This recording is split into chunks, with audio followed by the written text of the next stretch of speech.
1893 का वर्ष था। 31 मई, महीने का अंतिम दिन। योकोहामा के व्यस्त बंदरगाह पर सूरज की किरणें समुद्र की लहरों पर चमक रही थी।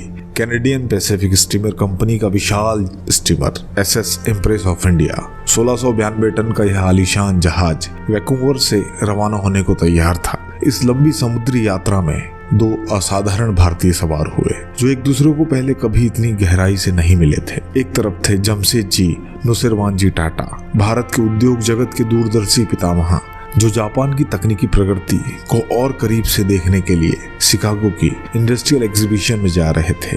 वे जापान के नियमित आने जाने वालों में से थे। वहाँ की मशीनों, कारखानों और टेक्नोलॉजी से इतने प्रभावित थे कि भारत में इस्पात उद्योग की नींव रखने का सपना पाले हुए थे। दूसरी तरफ थे स्वामी विवेकानंद, युवा सन्यासी, रामकृष्ण परमहंस के शिष्य, जो विश्व धर्म संसद में भारत की प्राचीन आध्यात्मिक धरोहर को पश्चिम के सामने रखने जा रहे थे। वे पहले ही जापान होते हुए अमेरिका की ओर बढ़ रहे थे, जहाँ वे अपना ऐतिहासिक भाषण देने वाले थे जो भविष्य में पूरी दुनिया को चौंका देगा। दोनों पहले भी कभी कभार मुलाकात कर चुके थे, लेकिन ज्यादा लंबी बात नहीं हो पाई थी।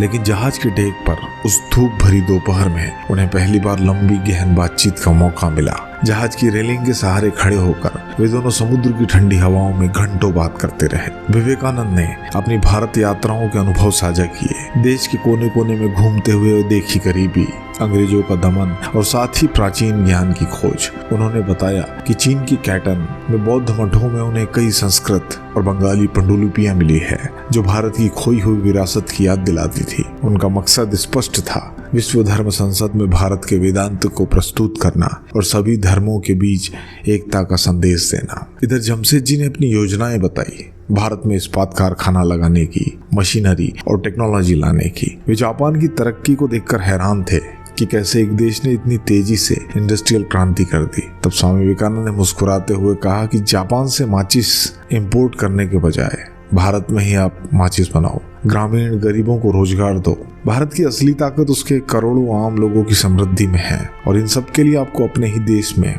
एक रिसर्च सेंटर की स्थापना करनी चाहिए, अनुसंधान केंद्र की स्थापना करनी चाहिए। इससे आपके किसी भी उत्पाद की आपको संपूर्ण जानकारियां उपलब्ध हो पाएगी। स्वामी विवेकानंद ने कहा कि विज्ञान और आध्यात्मिकता को मिलाओ, पश्चिम की तकनीक उपलब्धियों को भारत के वैराग्य और मानवतावाद के साथ जोड़ो। यह कितना अद्भुत होगा। जमशेदजी इस विचार से गहरे प्रभावित हुए। स्वामी विवेकानंद की देशभक्ति, उनके व्यवहारिक सोच और विज्ञान पर गहरी पकड़ ने उनके मन में एक नई चिंगारी, नई आग जला दी। यात्रा खत्म हुई, दोनों अलग अलग रास्तों पर चले गए। विवेकानंद शिकागो में इतिहास रचने गए, जहां 11 से 27 सितंबर तक विश्व धर्म संसद में उनका भाषण दुनिया भर में गूंजा। जमशेदजी ने अपनी औद्योगिक खोज जारी रखी, लेकिन उस जहाज की बातचीत उनके दिल में हमेशा बसी रही।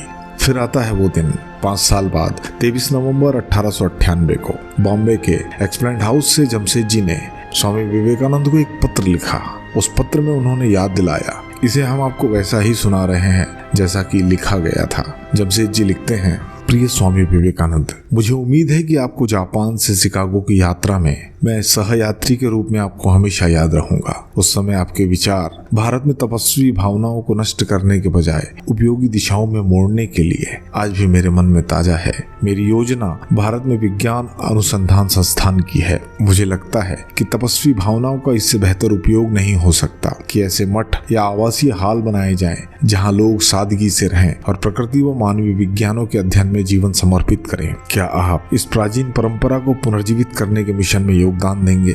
शायद एक जोशीला पैम्पलेट प्रकाशित करके शुरुआत करें। इसका सारा खर्च मैं वहन करूंगा। स्वामी विवेकानंद रामकृष्ण मिशन की स्थापना में व्यस्त थे, इसलिए वे सीधे शामिल नहीं हो सके, लेकिन उन्होंने तुरंत अपनी शिष्या बहन निवेदिता को जमशेदजी से मिलने के लिए भेजा। दोनों ने मिलकर अनुसंधान संस्थान की विस्तृत योजना बनाई और हुआयूं की ब्रिटिश वायसराय लॉर्ड कर्जन ने योजना को दबा दिया। लेकिन जमशेदजी कहाँ हार मानने वाले थे। उन्होंने मैसूर के दीवान शेषाद्री अय्यर जी से मुलाकात की और मिलकर महाराजा कृष्णराज वोडियार चतुर्थ को राजी कर लिया। उन्हें बेंगलोर के बीचों बीच लगभग 372 एकड़ भूमि उन्हें दान में मिली और साथ ही अन्य सुविधाएं भी। जमशेदजी का निधन 1904 में हो गया और स्वामी विवेकानंद का 1902 में। दोनों को नहीं पता था कि उनकी सोच कितनी जल्दी साकार होगी और आखिरकार 1909 में टाटा विज्ञान संस्थान की स्थापना हुई और 1911 में इसका नाम बदलकर भारतीय विज्ञान संस्थान IISc कर दिया गया। आज IISc भारत का गौरव है, दुनिया के शीर्ष अनुसंधान संस्थानों में शुमार। यह कहानी सिर्फ दो महान व्यक्तियों की मुलाकात की नहीं है, यह उस जहाज की है जहां एक उद्योगपति और एक सन्यासी ने मिलकर भारत के भविष्य का खाका खींचा, जहां विज्ञान और आध्यात्मिकता, प्रकृति और मानवता हाथ मिलाते हैं। एक छोटी सी समुद्री यात्रा ने एक महान राष्ट्र के सपनों को पंख दिया। यह कहानी आपको कैसी लगी? कमेंट सेक्शन में अपनी राय जरूर दें और साथ ही जय भारत लिखना ना भूलें। अगर यह आपको पसंद आई हो तो लाइक करें, शेयर करें और साथ ही हमारे चैनल को सब्सक्राइब करना ना भूलें। तो मिलते हैं नेक्स्ट वीडियो में, तब तक के लिए नमस्कार।